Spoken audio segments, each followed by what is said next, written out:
Voilà donc pour les déclarations du président de la République qui a fait allusion également au duel sur la 5, le débat qui a opposé Jean-Marie Le Pen à Lionel Stoléru. À partir de ce duel sur la 5, Henriette Janberg, vous avez décidé avec SOS Racisme, avec la LICRA et avec le Renouveau Juif dont vous êtes le président, d'organiser ce soir une manifestation. Oui, nous faisons un grand meeting de protestation contre l'antisémitisme et contre Jean-Marie Le Pen.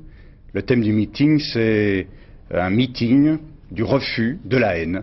Effectivement, après l'émission Duel sur la 5, nous avons trouvé scandaleux, antisémites, les propos de Jean-Marie Le Pen. Il faut que vous sachiez, Monsieur Bourret, qu'il fut un temps en France où les non-juifs désignaient du doigt les juifs et les dénonçaient. Alors aujourd'hui, je considère que les responsables de la communauté juive, dont je suis, doivent dénoncer les antisémites et ceux qui déclenchent l'antisémitisme. Et je dis devant vous ici que Jean-Marie Le Pen est un antisémite et qu'il favorise l'antisémitisme en France, il le déclenche, il est en train de mener une campagne antisémite avec le Front National et les journaux d'extrême droite comme Présent, National Hebdo et d'autres journaux comme Le Choc du Mois. Et je dis que si Jean-Marie Le Pen considère qu'il n'est pas antisémite et qu'il ne propage pas l'antisémitisme, je l'attends en justice, je suis tranquille, moi, je ne suis pas couvert par l'immunité parlementaire, dont on parlera à Strasbourg cet après-midi. Je l'attends, je suis confiant. Alors précisément, vous parlez de Strasbourg, il y a une demande de lever l'immunité parlementaire de Jean-Marie Le Pen. Cet après-midi, nous faisons confiance aux députés européens qui se réunissent à Strasbourg, et j'espère qu'en l'occurrence, tous les députés français se montreront solidaires d'un membre du gouvernement de la France, Lionel Stoléru, qui a été agressé. On n'a jamais vu depuis 50 ans ici en France, depuis Léon Blum, avant-guerre, qu'on demande à un membre du gouvernement de la France, à un ministre, à un parlementaire, quelle est sa nationalité. Jamais on a vu ça. Jamais on a entendu depuis la guerre qu'on puisse employer le mot de rafle concernant le sentier, et on voit qui est visé.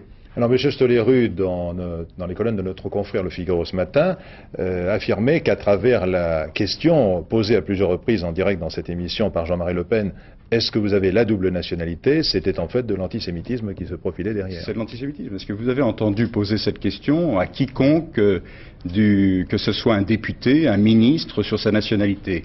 Vous savez, Jean-Marie Le Pen a un langage qui est codé, mais que tout le monde peut décoder aisément.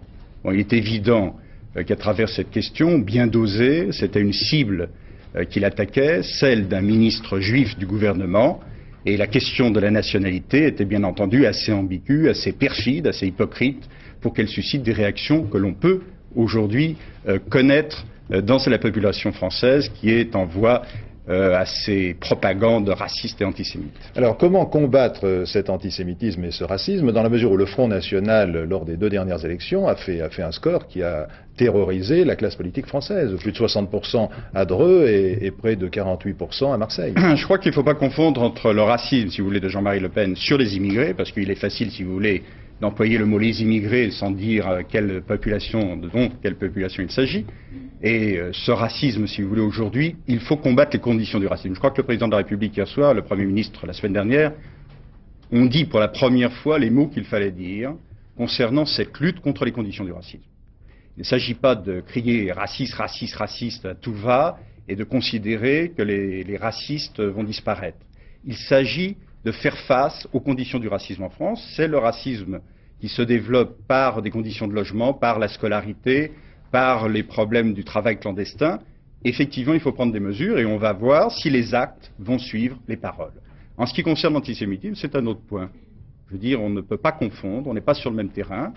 Aujourd'hui, il y a encore des revanchards, il y a des gens qui toujours traînent leur antisémitisme viscéral à l'égard de la communauté juive. Jean-Marie Le Pen est de cela. Je veux dire, on ne peut pas considérer qu'il s'agisse de lapsus de sa part. Il y a des mots qui sont employés, qui sont pesés, qui sont écrits. Et il y a délibérément aujourd'hui, depuis le mois d'août, une attaque antisémite. Je crois depuis l'affaire du Carmel d'Auschwitz, il y a les milieux intégristes qui sont proches de Jean-Marie Le Pen, qui ont lancé une campagne antisémite, et on voit aujourd'hui quels sont les résultats. Henriette Janberg, merci d'être venu témoigner en direct. On se retrouve dans un instant.